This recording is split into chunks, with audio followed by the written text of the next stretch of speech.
A priest of our diocese died suddenly yesterday. It was a tragic accident. His name is Chuck Taylor. He's about my age. He was just getting ready to retire. He served up in Chenango County, and apparently he was out in the woods around their cottage cutting brush and trees, and there was an accident, and now he's gone.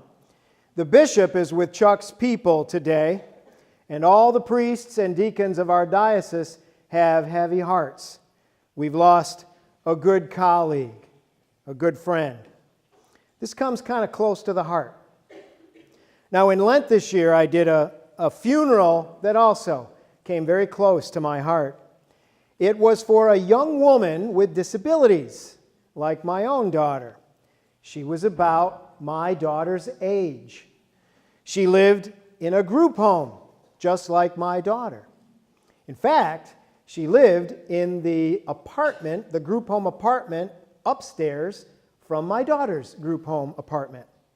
Her name was Tabitha, just like in the story we heard today from the Acts of the Apostles. Now that story was kept in the tradition and included in the scriptures because the apostle Peter raised Tabitha from the dead. And thus we are assured that he and the other apostles continue to have the power of Christ active. The resurrection of Christ was then, is now, and always will be our hope. I find this story of Tabitha's friends in the Acts of the Apostles quite touching. When Peter arrives, Tabitha's friends show Peter her craft work. And they tell him stories about how kind she was and how devoted to the service of others. Tabitha's friends were full of grief and tears and stories. Now, at the funeral during Lent that I did for the Tabitha who lived upstairs from my Marie, Tabitha's family and friends did the same thing. During the service, we had a time for people to come up here and talk about her. Tabitha's brother got up, and he came up here and he talked about how sweet Tabitha was and how close they were as little children. But then he confessed he had not been in contact with Tabitha for a couple of years. He said there were good reasons. A lot was going on in his life with job turmoil and with his own children. But he said, that is no excuse.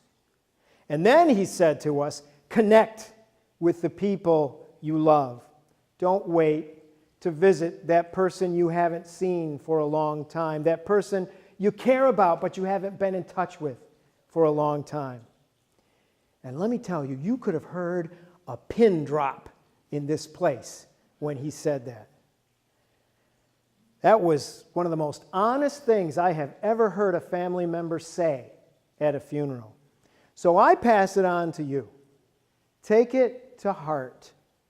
Life is short, and we don't have too much time to gladden the hearts of those with whom we journey along the way. Now, how do you want to be remembered after you die?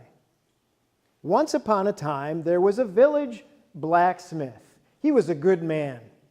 And the time and the day came for him to die, and an angel was sent from heaven. The man did not want to go with this angel, which was not unusual, but the reason the man gave surprised this angel. It was planting season, and the blacksmith said that all his neighbors needed him to work on their farm implements. The man didn't want to be ungrateful. He was glad to have a place in God's kingdom.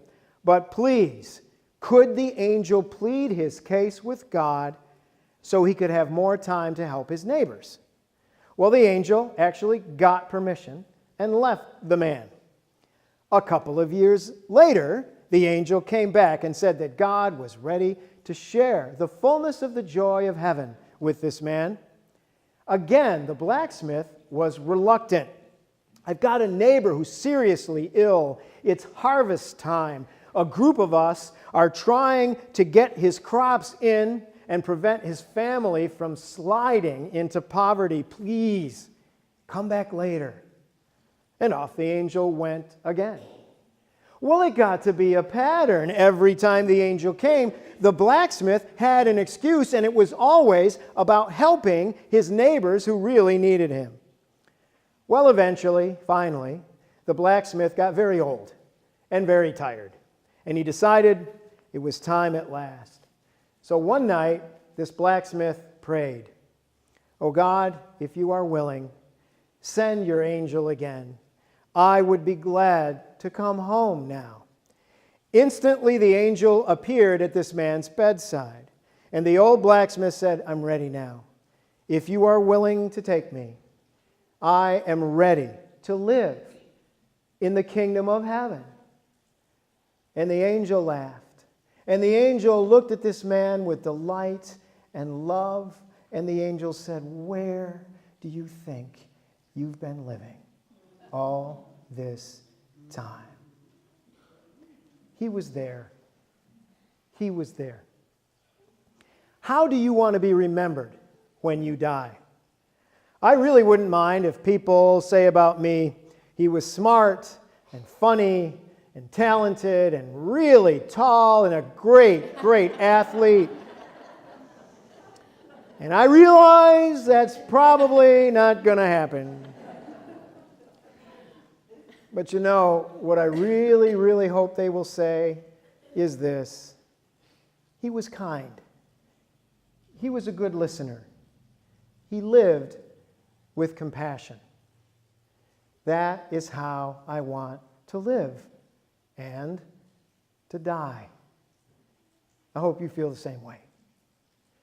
I have said it before, and I will say it again and again and again.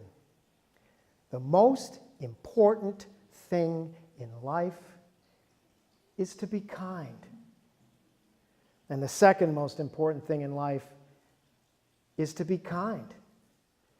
And the third most important thing in life is to be kind. Amen.